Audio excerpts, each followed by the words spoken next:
Vocês, Tá bem. vocês conseguiram perceber isso?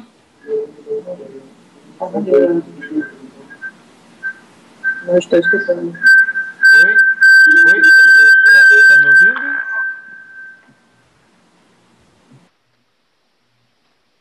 Vocês conseguiram perceber isso?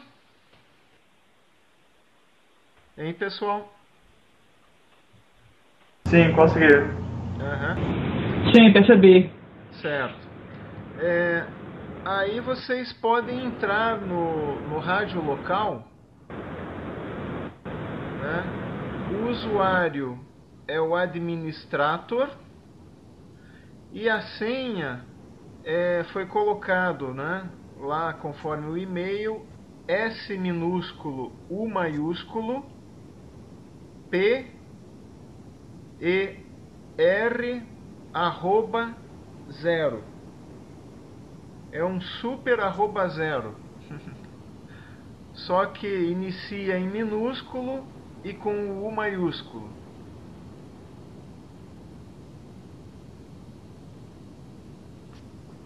Daí vocês me informem se vocês conseguiram entrar no rádio, né? Se vocês conseguiram se logar ao rádio. Sim, logado. Opa, maravilha. Então vamos para Já loguei também. Então vamos para a parte de configurações, né? Na parte de config, vão em Operation Mode.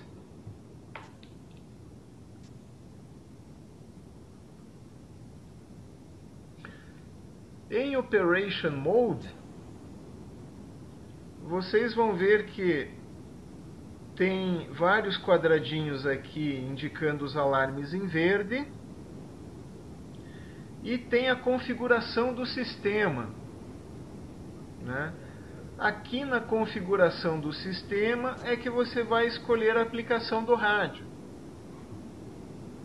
Se o rádio vai ser para um enlace 1+0, se o rádio vai ser para um enlace com sistema de proteção 1+1, ou se ele vai ser um enlace para um repetidor, que seria 2 enlaces 1+0, né?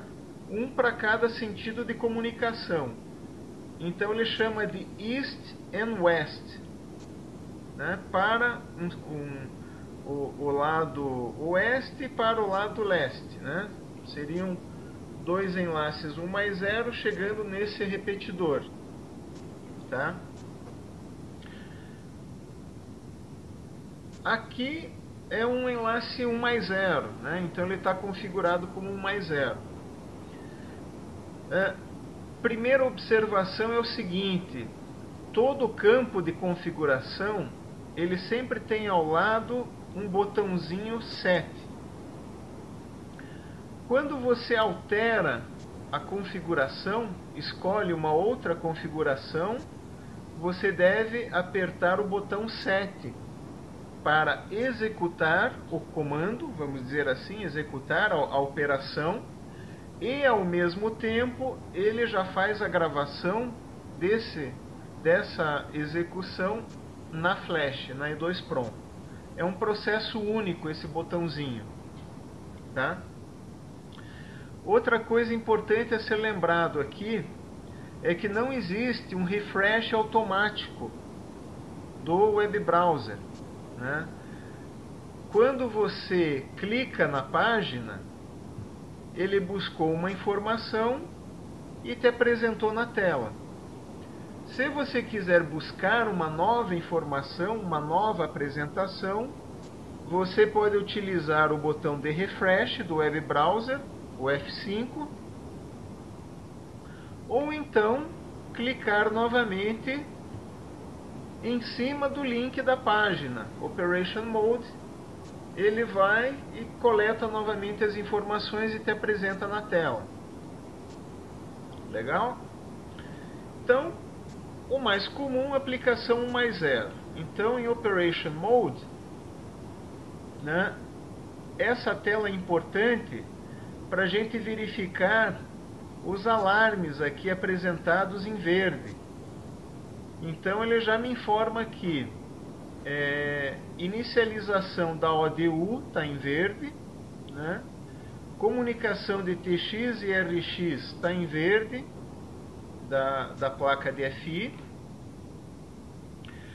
O RX Level Alarm, ele na realidade em Link Configuration, eu vou mostrar ali, a gente pode configurar um limiar para que se ele ultrapassar aquele limiar, ele gere alarme de ODU.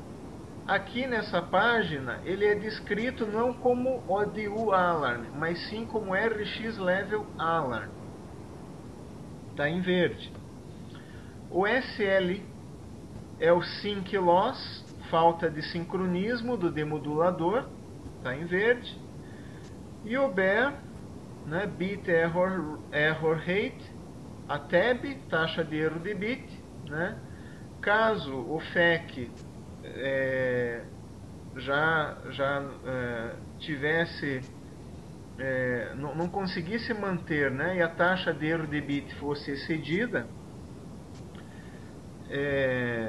acima de 10 a menos 6, mais próximo do limiar, né, ele estaria aqui em vermelho. Então vamos para a tela Link Configuration agora. Tá? Na tela Link Config, a segunda.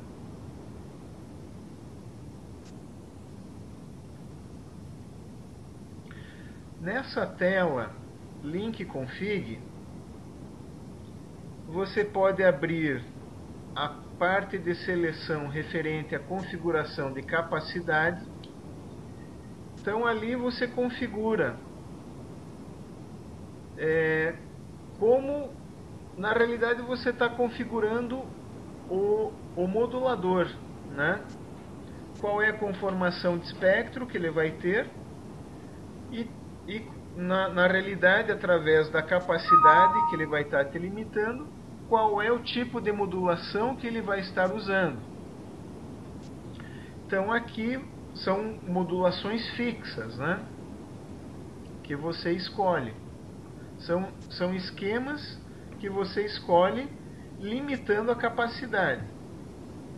Aqui no caso ele está configurado na capacidade máxima, na conformação de espectro de 28 MHz.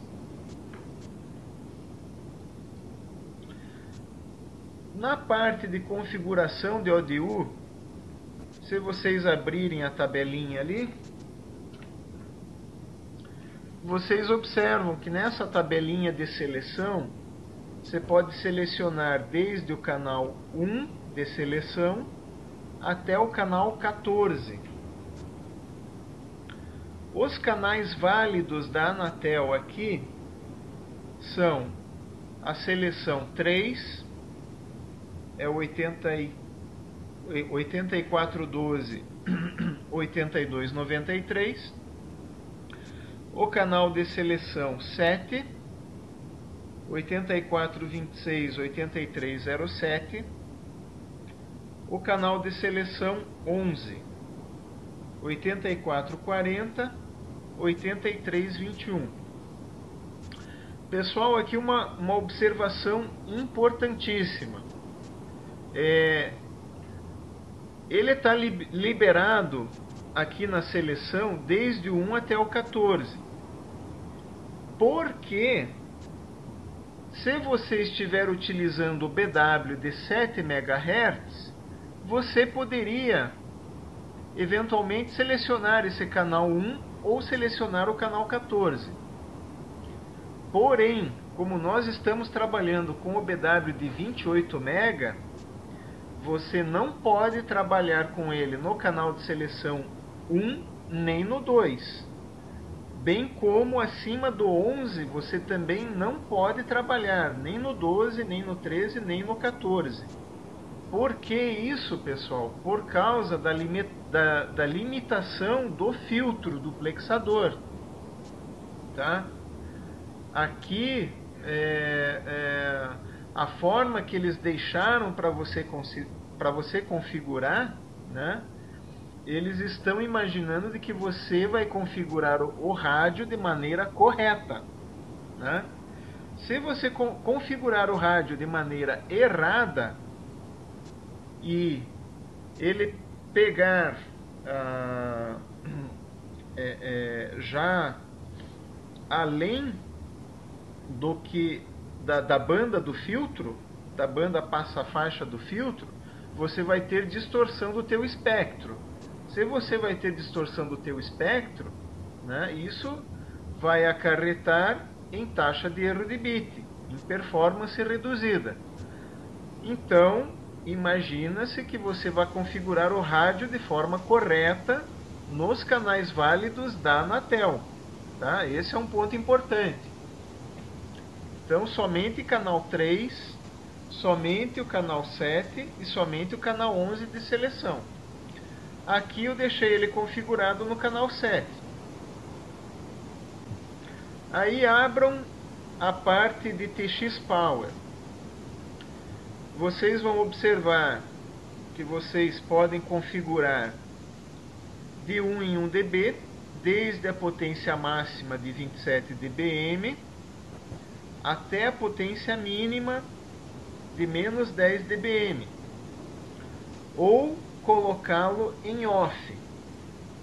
O off significa emudecer TX, né? Amplificador de TX emudecido, que, como eu comentei, se a gente colocasse lá na saída de RF um power meter para medir a potência real, ele deixa passar ali em torno de menos 30, né? Menos 30 dBm, tá bom? Aqui eu deixei configurado ele em 20 dBm, já que eu estou com um kit de interligação utilizando dois atenuadores fixos de 30 dB, né? Então eu tenho uma referência, né? Eu estou transmitindo 20, deveria estar recebendo menos 40, tá? Aqui eu tenho o campo RX Alarm Level. Esse RX Alarm Level eu posso configurar desde menos 60 até menos 80. Aqui eu deixei configurado ele em menos 80 dBm. Tá? Esse limiar, se eu ultrapassar o que eu configurei aqui, ele vai gerar alarme de ODU no LED lado frontal, e ali no Operation Mode ele vai te informar como RX Level Alarm, indicando que eu ultrapassei esse limiar configurado aqui. Em outras páginas ele vai dar como alarme de ODU, tá? Se eu ultrapassar o nível configurado aqui. Então lembrem-se desse detalhe. Mais para baixo eu tenho a configuração do ATPC, Automatic Transmitter Power Control. Aqui ele está desabilitado. Caso fosse, vamos dizer assim, um enlace curto, né, onde se eu colocasse ele na potência máxima, vai chegar um nível de recepção muito alto, que inclusive eu posso saturar a minha recepção, ou eventualmente chegar tão alto que eu viesse até a danificar o LNA na recepção, né? Eu poderia limitar ele no TX Power, no fixo lá, por exemplo, como eu fiz aqui, limitei em 20, né? E digamos que 20 vai ser a potência de transmissão máxima dele, né? E eu quero habilitar o ATPC. Digamos que com a potência de 20 dBm chegasse menos 30 dBm na recepção, né? Eu poderia trabalhar com ele na recepção, por exemplo, de menos 40 a menos 43 dBm. Com isso, ele comandaria o transmissor remoto para que ele diminuísse a potência em 10 dB, né? com 10 dBm de potência, chegaria menos 40 dBm na recepção. Então eu posso habilitar o ATPC, né? Fazer esse tipo de utilização, né? Fazer com que ele controle o amplificador, a potência do amplificador remoto, através do nível de recepção que eu configurei aqui, né? Configurem pelo menos uma diferença de 3 dB entre um e outro aqui, né? Meia potência. Tá legal? Aí vamos para o wstrib config.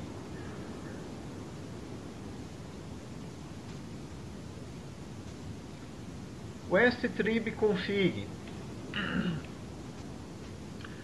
Aqui em wstrib config, a gente vai selecionar para qual serviço a gente quer, né? Se quer realmente que ele funcione como um tributário de 2 MB, se eu fizesse isso, eu vou estar retirando praticamente 2 megabits por segundo da taxa da capacidade de Ethernet dele, se eu configurar algum para E1, né? Então você tem dois botões ali para facilitar a configuração. Todos para E1, Alto E1, ou todos para IP, Alto IP. Aqui todos eles estão configurados para IP, ou seja, todos estão configurados para tráfego Ethernet. Nesse caso eu vou ter a capacidade de 50 megabits por segundo dentro do payload do quadro Ethernet. O wstrib config ele não vai estar habilitado porque eu estou na configuração 1+0. Vamos passar o loopback de teste por enquanto, né? Se você for ali em cross connection, ele está desabilitado porque a cross conexão só vai ser válida se eu configurar em Operation Mode o modo East and West e se eu estiver utilizando tributários E1, né? Aí eu posso fazer a add drop de tributários, né? Eu quero bypassar o tributário 1 pela estação.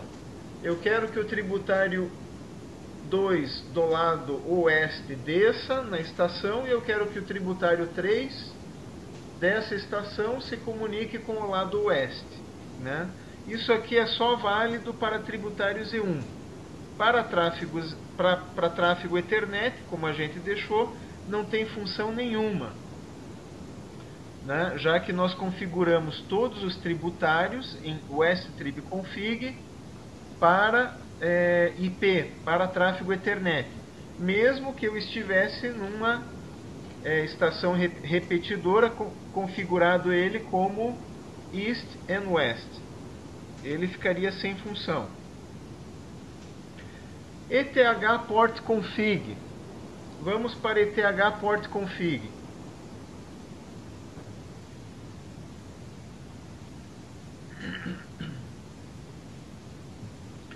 Em ETH port config, se vocês estão no local, vocês vão ver que eu interliguei a porta NMS1 do rádio ao roteador, diretamente ao roteador. Então ele aparece aqui, link status on, link on. Na configuração acima, ele está autonegociação habilitada. Então as portas do roteador e do rádio trocaram informação, autonegociaram em 100 megabits por segundo, Full Duplex Operation. Aqui eu posso configurar o tamanho máximo do quadro, né? Então isso daqui não vem pré-configurado em 1552. Quando vocês forem colocar o rádio em operação, configurem todas as portas para 1552 bytes, que é o tamanho máximo do quadro, que é onde, efetivamente, utilizando as portas IPs, vai passar 50 megabits por segundo no tamanho máximo de quadro de 1552. As outras portas que não tem nenhum equipamento ligadas a elas, ele apresenta o link status off, né? E se o link status está off, né, o resto que ele apresenta, aquele 10 mega half duplex operation, é só uma máscara, né? Outra coisa importante aqui, para vocês observarem, controle de fluxo está desabilitado. Se vocês quiserem habilitar o controle de fluxo, venham aqui e habilitem. Tá joia? Então aqui tem as 4 portas, a configuração delas, e o importante é vocês sempre virem, olharem aqui se ele realmente autonegociou 100 megabits Full Duplex Operation com o teu equipamento conectado ao rádio. Isso é muito importante. Se ele eventualmente autonegociou Half Duplex, você precisa verificar o porquê que ocorreu isso. Alguma coisa errada tem, você vai ter lentidão na tua rede, né? Ele tem que ter autonegociado e estar operando em 100 megabits Full Duplex. Vamos lá para a parte NMS and Others. Quando vocês clicam em NMS Others, ele vai demorar um tempinho aí para apresentar as informações para vocês. Como todos estão acessando ao mesmo tempo a página, talvez demore aí um tempo a mais. Mas normalmente demora 10 segundos para ele te apresentar os valores, né? Então aqui você vai poder configurar o nome do site, né? Isso é importante para você ter referência. A configuração de data e de horário, ela só pode ser feita de forma manual.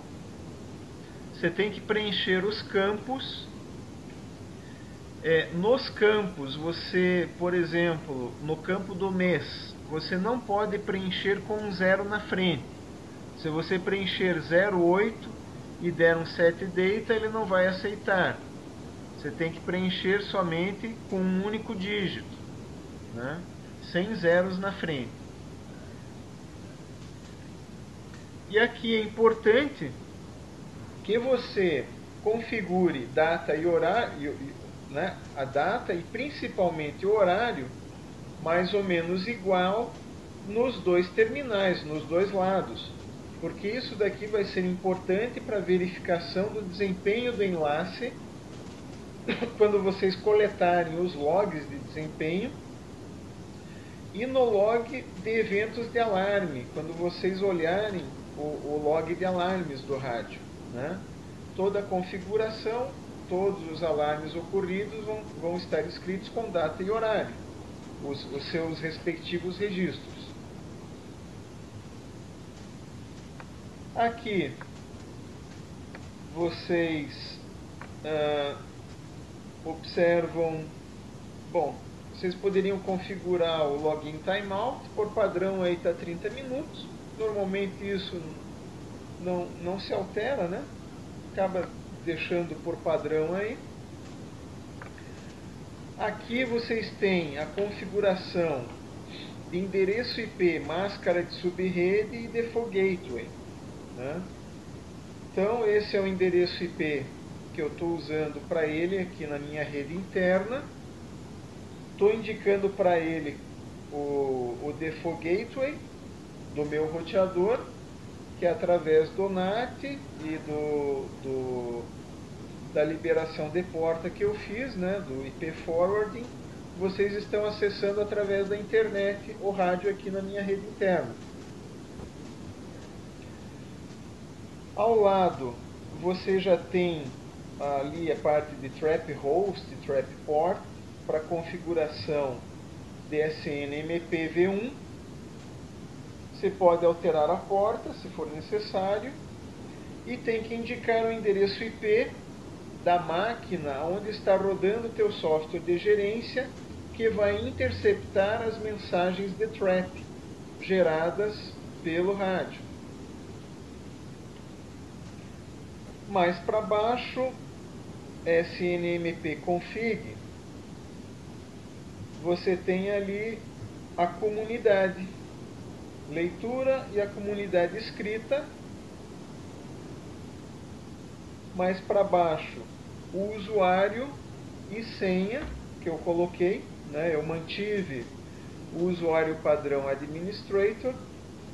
Se você não gosta do administrator, você pode alterar. Coloca só admin, pode colocar o nome de uma pessoa, pode colocar qualquer coisa ali, tá? E alteração da senha. Se por acaso vocês esquecerem, aí vocês têm que ir lá no botãozinho frontal e apertar o botãozinho de reset para ele colocar no padrão de fábrica, que era o administrator e o password o número 1. Aqui você tem um botão de reboot do rádio ou restart CPU no final. Uma coisa importante para lembrar aqui é o seguinte: em relação à parte aqui de configuração SNMP e dessa parte de endereço IP, e é sempre bom você dar um restart CPU. No caso da configuração do SNMP, é obrigatório você dar o restart CPU. Caso contrário, ele não vai colocar efetiva essa configuração. Você vai estar tentando acessar via SNMP e não vai conseguir. Obrigatoriamente, se você fizer alguma alteração aqui, aperta o botão Restart CPU, tá bom? Referente aí à configuração do SNMP. Questão de endereço IP, gateway, tudo, normalmente ele funciona normal, tá? Simplesmente altera aqui, entra de novo com o novo endereço IP e já está ok. Não tem necessidade de você dar um restart CPU. É só para a parte de configuração SNMP. Aí a página Dry Contact é referente àquele conector de alarmes externos. Aqui, se vocês olharem a pinagem do manual, lá naquele conector você vai ter um contato seco de relé disponibilizado, um normalmente aberto e um normalmente fechado. Então são dois alarmes que você pode exteriorizar através de contatos secos de relés.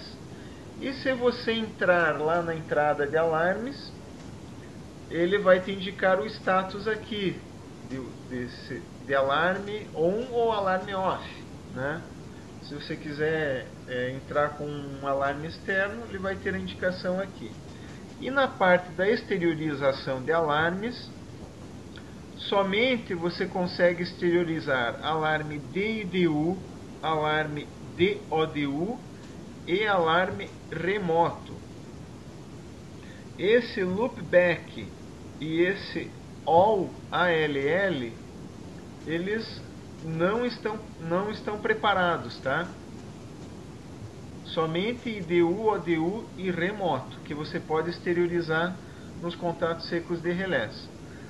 Se você quiser reverter aquele contato seco de relé que normalmente era aberto, ele passa a ser normalmente fechado. E o outro que normalmente era fechado, ele passa a ser normalmente aberto. Se pode fazer a inversão através desse Output Phase Reverse. Agora vamos lá para a parte de status, né? Parte de configuração nós passamos. Parte de status, Basic Info, Basic Information. Ele vai me informar alarme de falta de sincronismo, alarme de ODU, alarme remoto. A capacidade que eu configurei, o canal que eu configurei, a potência de transmissão que ele está jogando no ar e o nível de recepção, né? Se você quiser ficar analisando os valores aqui, você tem que estar clicando sempre na página para ele dar um refresh e buscar novos parâmetros, tá? Ou através do F5 do browser. Vamos para a IDU Status.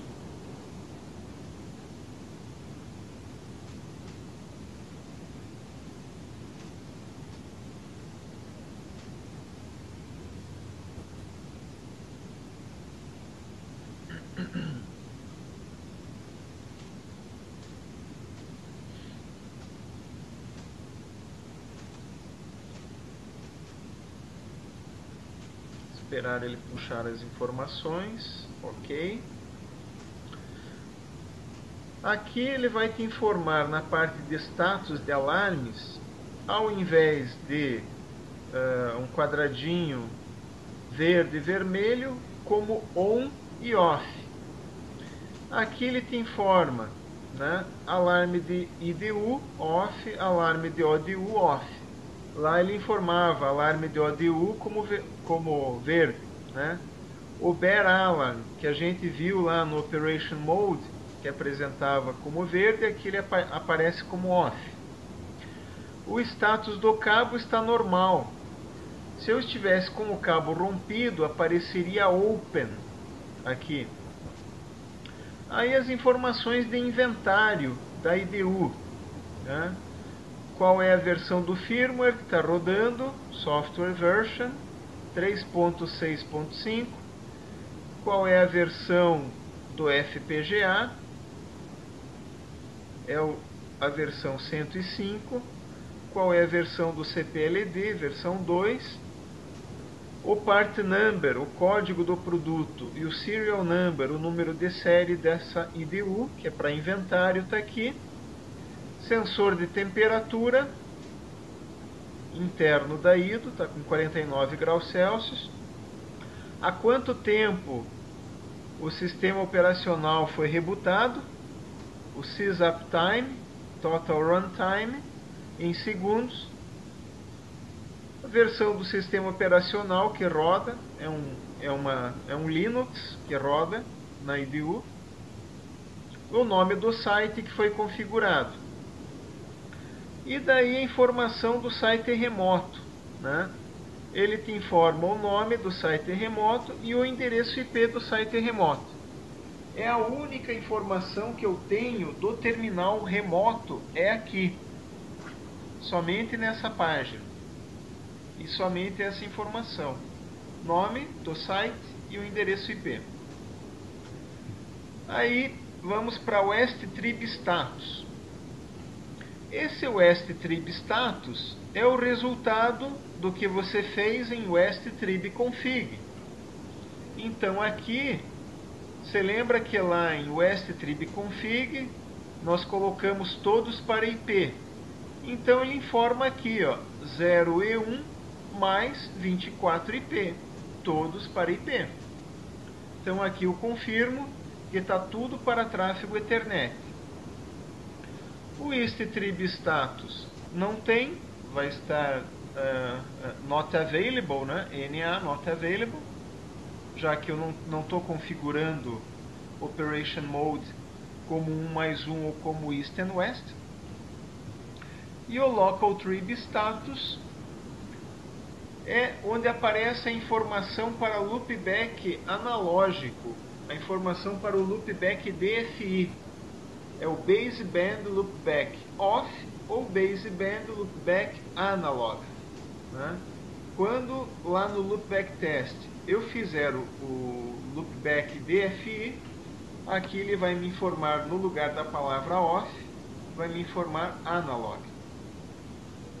O restante dos tributários, como eu não estou utilizando para E1, simplesmente desconsidero. Não tem nenhuma utilidade, tá? Agora vamos para a parte de log.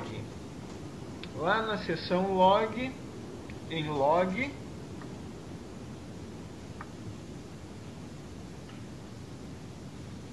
vocês vão observar aí, lá no final da página, todos os registros que ele está fazendo, né? Aquele Current Software Verify Success que aparece lá no topo é quando eu coloquei alimentação no rádio, né? Eu liguei ele hoje, né? Eu tive que desligar o rádio e religar às 9h44 da manhã, que era aquela questão do roteador, né, que eu estava tentando colocar no ar para vocês conseguirem acessar pela internet, né? Naquele horário eu peguei e desliguei o rádio, então está informado aqui, né? Sys reboot, EDU has been rebooted.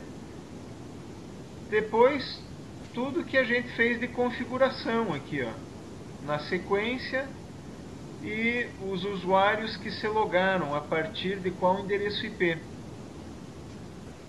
Então tudo que for alarmes, eventos de alarmes vão estar sendo registrados aqui. Na realidade não existe a necessidade de você deletar esses logs, né? A partir de um determinado momento, se eventualmente ele não consegue mais registrar, fazer registros de eventos, ele vai jogar fora esses registros de eventos e passar a colocar novos, né? Mas tem o botão ali Delete Log, caso você queira fazer uma limpeza, né? Limpar aqui depois que você colocar em operação. Link Performance. Vamos aqui em Link Performance. Quando eu religuei o rádio hoje, eu não apertei o botão de reset, né? Então, quando você coloca o rádio em operação e vai fazer uma nova monitoração, você apertaria ali o botão de reset. Ele ficaria então armazenado aqui, ó, o nível de RX corrente, menos 43, nível mínimo e nível máximo que ocorreu até agora no enlace, ele está armazenando, né? E está apresentando os dados aqui baseados na G826.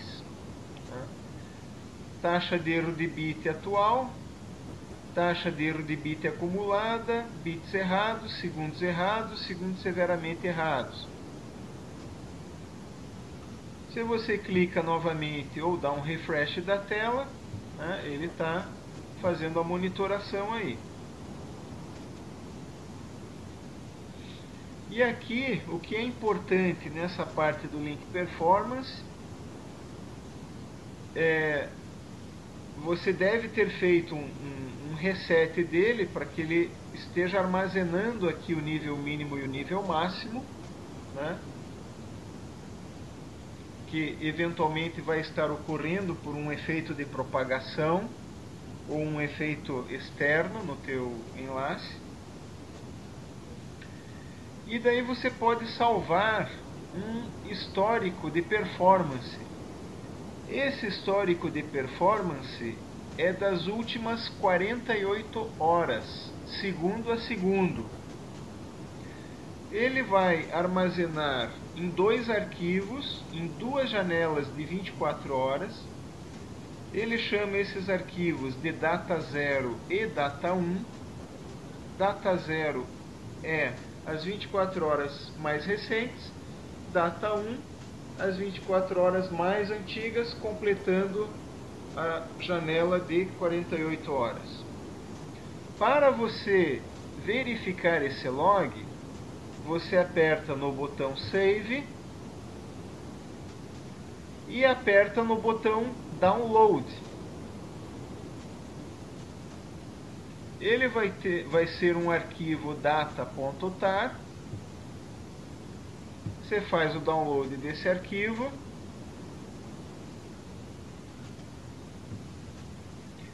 Dentro desse arquivo zipado, como eu liguei o rádio agora às 9h44 da manhã, só vai ter o data 0 que ele está montando.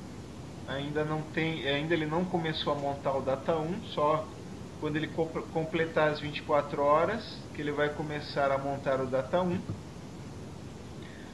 No data 0, se vocês abrirem ele no Excel, as informações de colunas estão separadas por vírgula. Então, você pode fazer texto para colunas, já que ele está delimitado por vírgula, deixar ele de uma forma melhor apresentável.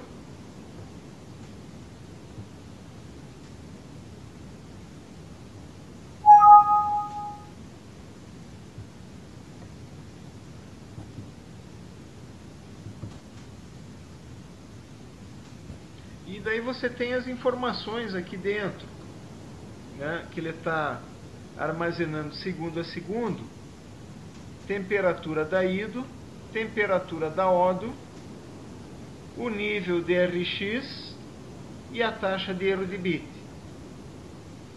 A formatação ali da data, né, ele coloca ano, mês, dia, hora, minuto, segundo. Tá? Uma coisa importante aqui é que isso ele está salvando na memória RAM, tá? Ele não tem como salvar isso na E2 Prom. Então, se você retirar a alimentação, você vai perder essa monitoração das últimas 48 horas, tá? Tem esse detalhe, ok? Parte de update de FPGA. Aqui uma coisa importante: o FPGA tem que ser sempre dessa versão 105. Em alguns casos, né, houve um fornecimento numa versão 106 que habilitava uma parte de licença, de chave de licença, e daí a cada 10 dias ele expirava a licença, a pessoa ia lá, retirava a alimentação, recolocava, ele te dava mais 10 dias até como demonstração para daí expirar a licença, né?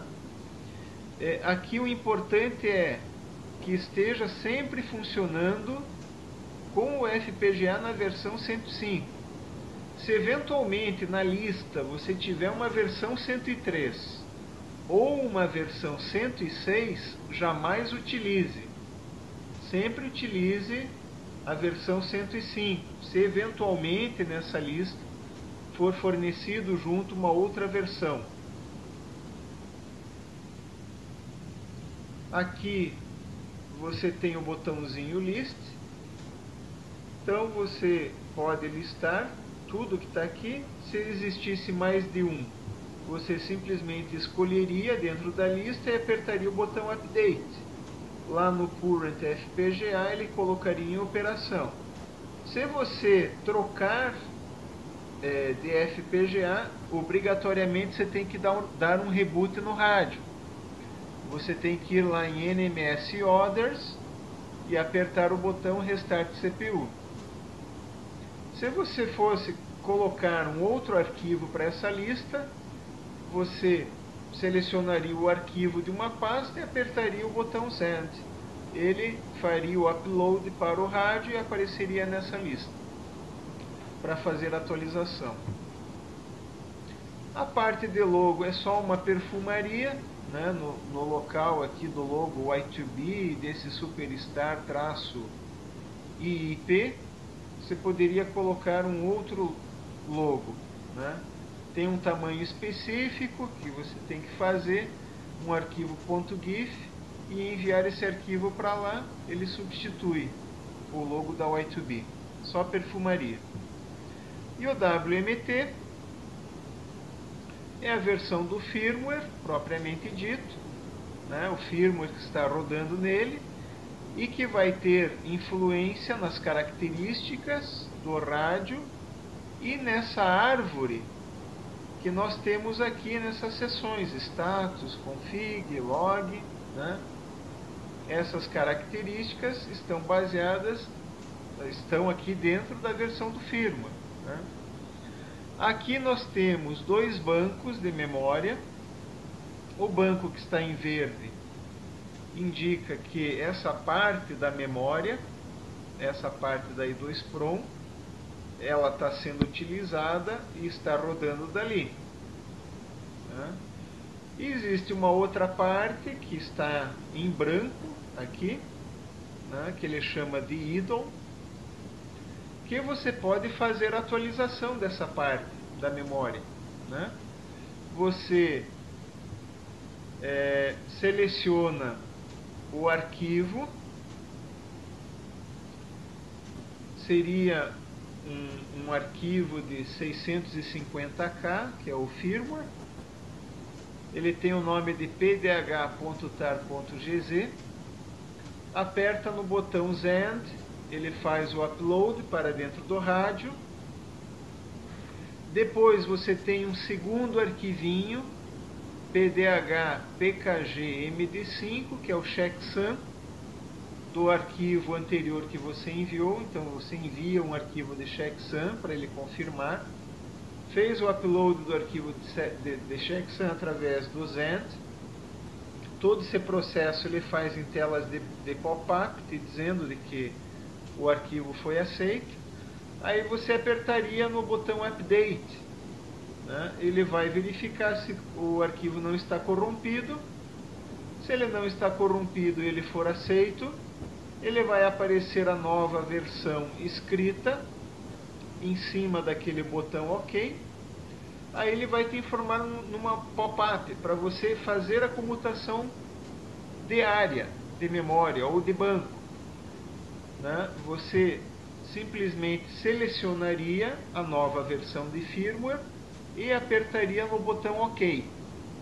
Quando essa versão de firmware estiver em verde, rodando, ele vai te informar numa telinha de pop-up para você rebootar o rádio. Aonde que você faz o reboot do rádio? Lá no botãozinho Restart CPU, na página NMS Others.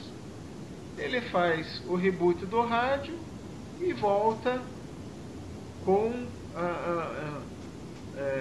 digamos, a nova árvore de menu de seleção, etc., né? Com as novas características embutidas, etc., bug fixes, etc., tá?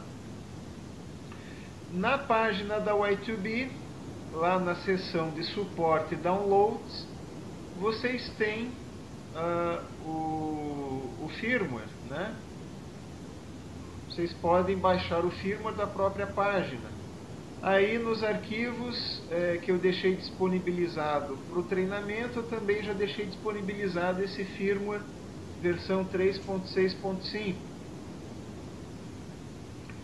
Da parte de licença, como nós estamos utilizando o FPGA 105, essa parte de licença de chave de licença está desabilitada. Então, na parte de License Info, ele simplesmente te informa License Type 0 dia, 0 hora, 0 minuto, 0 segundo da expiração da demonstração. Se eu estivesse utilizando a versão 106, daí obrigatoriamente eu precisaria de uma chave de licença, que na realidade era mais um controle não para o cliente, mas sim um controle da produção da Siemens, né? Porque para o cliente nunca haverá nenhum tipo de limitação por chave de licença, seja em taxa, Ethernet, seja em características do rádio, né? Você sempre tem as características do rádio, todas elas habilitadas, né, para vocês. Então, se eventualmente lá naquela lista do FPGA tiver uma versão 106 e até eventualmente se estivesse rodando nela, vocês voltariam para a versão FPGA 105 e eliminariam as outras versões de FPGA e fariam um reboot do rádio, que daí não vai ter limitação de tempo de 10 dias, né? Ok?